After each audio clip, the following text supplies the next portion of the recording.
Hello, everybody, and thank you for tuning in to the Liberty Report.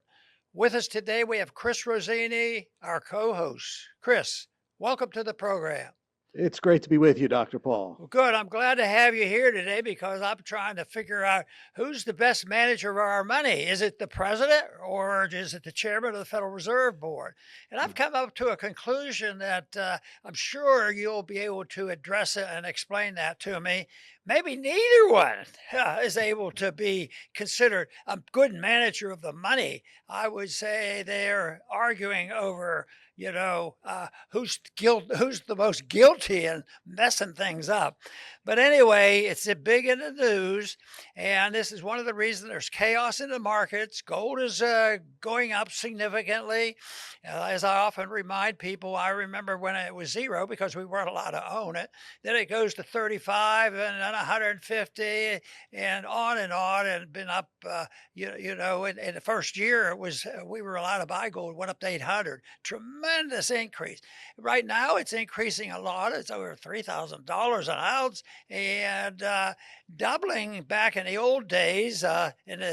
When we got away from the Bretton Woods, it was doubling and tripling rather quickly. But you think, well, they can't do that now. It's $3,000. But when it was 1,000, I thought it won't be doubling and tripling. Well, 1,000 went to 2 to 3. So it's hard to believe and understand that if we continue the policies that we have been following, gold could, double and triple again. And that gives some people a dilemma. The people who knew about it work hard to try to protect themselves, but unfortunately, protection with gold is good in a limited fashion because you have to think of why is it that why is it going up so fast? Is the chaos so bad that tyranny is on its way and who knows what will happen? When the depression came, they took all the gold away from the people. Well, I'll tell you right now, there's a lot of dilemma because the stock market has done fairly well in these last couple of years, and people have made the money in there, and they don't know exactly what to do. And it hasn't been easy to take the money when I was first investing, when I first went into my medical practice. You didn't have a mutual fund where you could stick bullion, but this is one thing. Today, there's a gold fund that you can invest in or change into hard assets. And there is a company that we work with or in partners with, and that's Birch Gold Group. And they promote this and explain it and offer you information. So what I'd like to do is just give you a telephone number or a text number for free. And they're not going to charge you if they send you information. But if you text Ron 989898, you will get some contact with Birch Gold. And they will help a person along in changing maybe their stocks to gold bullion in a mutual fund. And it's one of those things that a lot of people are doing it more all the time. But it's something that if there's a need of any help and you want to learn more about it, that's what I would advise to text Birch. And that is Ron 989898. They'll send you information and it won't cost you. And I want to thank all our viewers for turning in today. And of course, Chris is with us today. And guess what we're going to talk about? Gold. And we talk about gold pretty frequently, especially on Fridays. And gold has been going up significantly. It makes its corrections. But the gold signal is very powerful. And there are other things that, for me, are very powerful. Is the debt growing? Is the spending growing? Has Elon Musk solved all our problems and Trump cut back on spending? And there's a different day ahead for us, and the markets will be calm and it'll be more steady.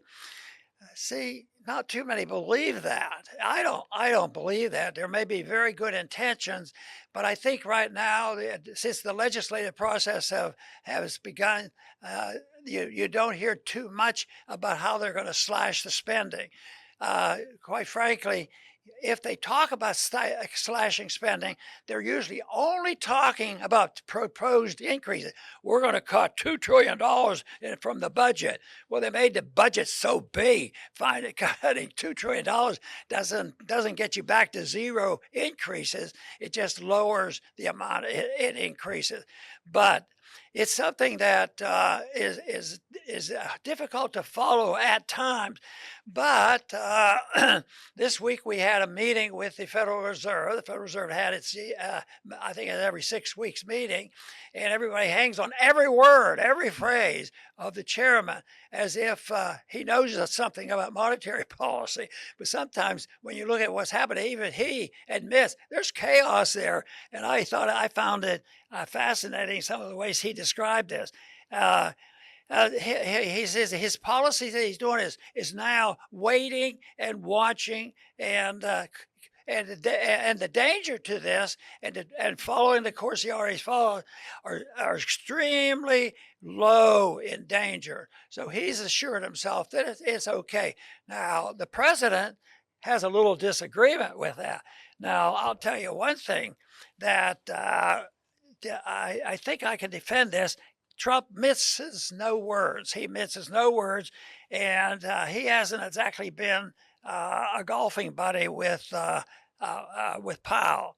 But here's a headline on Zero Hedge yesterday.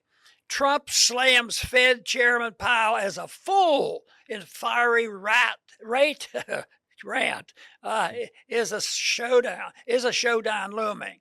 And I think we're in the middle of the showdown, and they're all pretending, that they can take all of it. But the big argument is whose fault is this? They're not saying there's no problems. Whose responsibility is it, and what are we going to do about these problems? And the people who love Trump and probably tariffs too, their solution is put tariffs on, collect a lot of money. We might do so well, we'll get rid of the income tax. And there's this hope. But I tell you what, I don't know if too many people, the people in the financial markets aren't buying into that.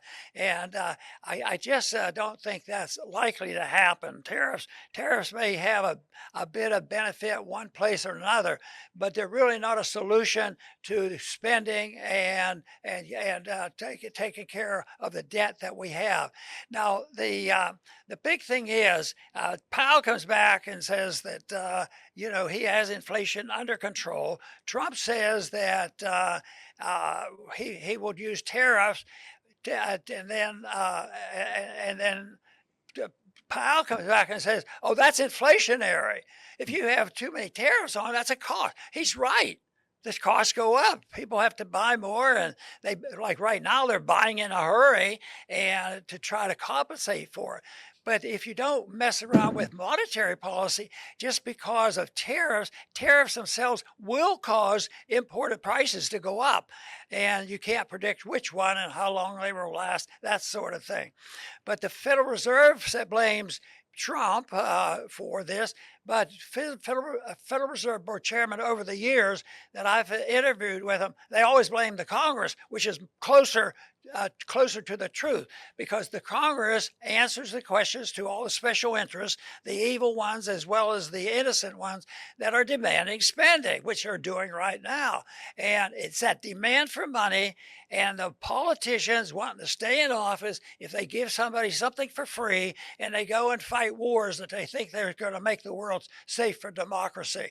And guess what? They use a lot of money, they run up the debt, and who backs all that debt up and makes sure that it doesn't just go vacant and just sits there and the crisis really comes to the surface. So the Fed steps in and inflates the money. So it's the Fed that causes the inflation, but I tell you what, prices can go up by tariffs and taxes and all the efforts. So price increases because of a drought or a hurricane or something like that. That is not inflation. That's a normal market reaction. And we'd all be better off if we just accepted that and worked out those problems separate. But right now, everything is guided by and it surrounds the people what to do with the money. And the most visible sign of what they want to do is what the president is arguing with Powell, because Trump says lower interest rates. Well, they usually lower interest rates, when they're in a slump and they admit it. Well, we are, but lowering interest rates is hard. That means more inflation. You can't get lower interest without the government buying more treasury bills. So he's really the inflationist here. But the one that, in a very sophisticated manner, Powell, he's the one that raises the interest rates anyway. It keeps them high. And but the one thing is, ultimately, it gets sorted out, and the market will find what real interest rates are. But to get to that point, the economy has to go through some rocky times, and I think that's what we're witnessing today. Chris. Right, Dr. Paul. We are in a big mess. There's a new face in the White House. It's a familiar face because he was there before, but the mess is still the same and getting bigger. And it's because it's very easy to understand the government is not shrinking. The problem in America is the size and scope of our government. It was supposed to shrink. People voted for it very enthusiastically. I remember all the speeches, Ramaswamy, Elon Musk. It was countless speeches of all the things that were going to happen to get government off our backs, and it's not happening at all. And unfortunately, the most exciting, especially from my perspective, aspect of the second Trump administration was DOGE, and that is fading into obscurity. It's because the politicians were never, they like the pictures with Elon Musk that they took, and they liked tweeting how great DOGE is. But when it comes to actual, we're going to cut the government, not going to happen. And Thomas Massie was right once again, because he knew it was not going to happen, and he was lambasted on X by the influencers, who are really no different than the people on TV. They're just on X, who said, get on board with the Trump agenda. Anyone who goes against the Trump agenda is going to get steamrolled and primary Thomas Massie. The cuts, the rescissions will come later. You'll see. He was right. They are not coming. Government spending and debt are going to skyrocket even more. So this is the issue that we're in. It's like we were taken once again because government is not shrinking, the troops aren't coming home, the wars aren't ending, and the government is still on our backs. And that's the problem that we face. I want to read the note that Trump sent out, his posting regarding this issue. It was probably yesterday. He says, too late. He's referring to Jerome Powell. Jerome Powell is a fool who doesn't have a clue. That's pretty harsh. Other than that, I like him very much. Oil and energy way down. Grocery prices, eggs are down. Virtually no inflation. Tariff money pouring into the U.S. Wow, boy, we live in great times. But the whole thing is he wants tariffs. Tariffs will push up prices. And whether it came directly from money supply increases or whatever, it's going to not make the consumers happy over this. And somebody said, another person commented, it says, analysts warn that Trump's public attacks could further complicate the Fed's effort to balance. This is, I guess, the responsibility of the Fed. The Fed's efforts to balance price stability and economic expansion. And that is a challenge, but the market can solve those problems. The money supply is dictated by the market, and price stability is dictated by the absence of a Federal Reserve or any central bank. So, as Wall Street digests the latest developments, investors are bracing for potential volatility. No joke. So, see Trump's push for lower rates as a bid to boost growth ahead of his trade war is impact. Well, that's not too encouraging, and I don't think that's we're seeing a good diplomacy when it comes to the relationship of the executive branch and the Federal Reserve, which is okay because we shouldn't have the Federal Reserve, and we should have an executive branch much smaller in scope that didn't have so much economic authority. I mean, I hear a president can say executive order. Well, I'm going to raise tariffs $10 billion tomorrow on ABC company. It involves not billions, into the trillions of dollars in trade get affected by this. So it would be easy to solve some of this problem, but it isn't going to be all of a sudden you're going to get the right guy in the executive branch and you're the right guy at the head of the Federal Reserve and a different Congress and have a lot of more Thomas Masseys in Congress to cut the spending and remove the incentive for governments to go into huge debt and then feel pressured to print the money. Over the years, when I talk with the feds, they always said, when I challenged them, well, why do you print all this money and buy all this debt? He says, well, it's you guys, it's just the Congress. And he has a point there. And that's a good excuse. Although I think they're in conspiracy.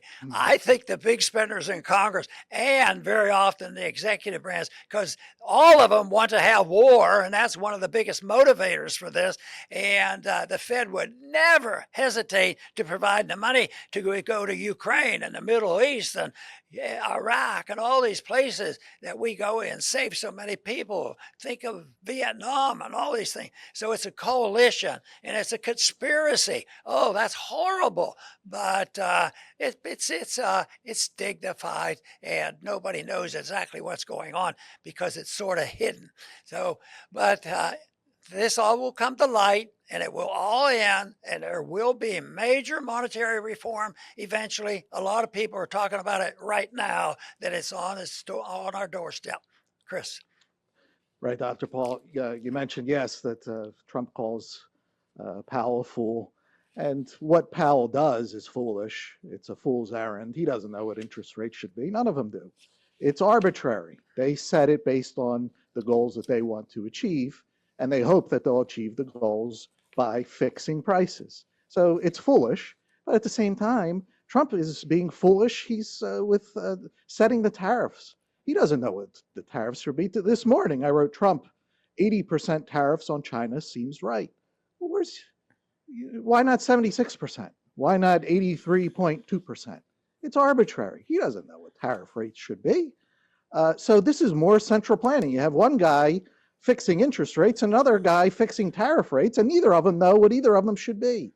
So this is more central planning nonsense in our lives that we can do without both of them. And it's a shame because they're both being foolish. And as far as Trump saying that inflation is down and virtually none, that's not in my life. When I go to the supermarket, nothing has come down. I'm paying the same thing for eggs. Now, I'm not everybody, but those are my prices, and I don't see anything coming down. But again, when Biden was in there, he said inflation was 0%. So when you're in there, you could say whatever you want. Just tell people there's no inflation. And many people will just repeat it. Oh, there's no inflation. That's what Trump said. So we're in a bind with central planners, Dr. Paul, and they're both being foolish. That's for sure. I want to quote Powell. He was asked at the question session after the meeting the other day, and they wanted to know. Somebody asked him whether he, Powell, sees a path to a soft landing for the U.S. economy. The Fed chair pointed to the uncertainty surrounding trade deficit. So, yes, I mean, the chairman of the Federal Reserve has to be smooth and cool and positive. I have things under control. Yeah, there's a bump in the road, but there'll be a soft landing. We're not going to have engine failure. So he goes on, he says, to explain that position, he says, what looks likely, given the scope and scale of the tariffs, if the tariffs are ultimately put in place at those levels, which we don't know, then we won't see further progress toward our goals. Oh, there's an out already. At least for the next, let's say, year, we would not be making progress toward those goals. That shouldn't reassure the markets. The thing is, we don't know that. Well, that's confession, I would say. There's no such, not much uncertainty about the scale, scope, timing, and persistence of the tariffs. And there is a lot of uncertainty about it, and he's right about that. And I'm sure that the results of the tariff argument has a long way to go. And the one thing is that we have weakened ourselves internationally our dollar being weakened. We're weakened in our military. And the proposal to compensate for that, especially a weakening of our dollar and a weakening of our military presence, is spend more money. And that's what the real trouble they're having in Congress right now is trying to cut a couple dollars and cut taxes and then increase spending. And they did cut some in the proposed budget. They did cut some of the proposed increases, but it's just the proposed increases. But they added to the militarism. And they say, well, that's national security. That's our safety. And I say to that baloney, I don't believe that it serves as a safety factor for us. I think it serves the benefits of the military industrial complex. And that is what we should be dealing with. Chris? Excellent, Dr. Paul. I'll finish up with my closing thoughts. As conditions deteriorate, if they deteriorate further, blame will become more prominent. It will intensify. Trump surely won't take any blame on the economy. He could blame Biden. He could blame Powell. And blame is a PR thing. And it happened against Trump. You know, the Democrats did it for years. They tried to tie him to Russia. There was no truth to it. It's all made up. But it doesn't matter if the people believe you. You can make it up. So, you know, that's what the blame game will be. If things continue to go south, he will, you know, Trump will either deflect to Powell or, you know, what I hope does not happen, to some foreign nation or foreign nations, and it leads us to war. That's the pattern throughout history. When things go south with your policies, go to war, and that'll just take everybody's mind off of what you've done. Let's hope that doesn't happen. We can't afford something like that. Our principles have not changed.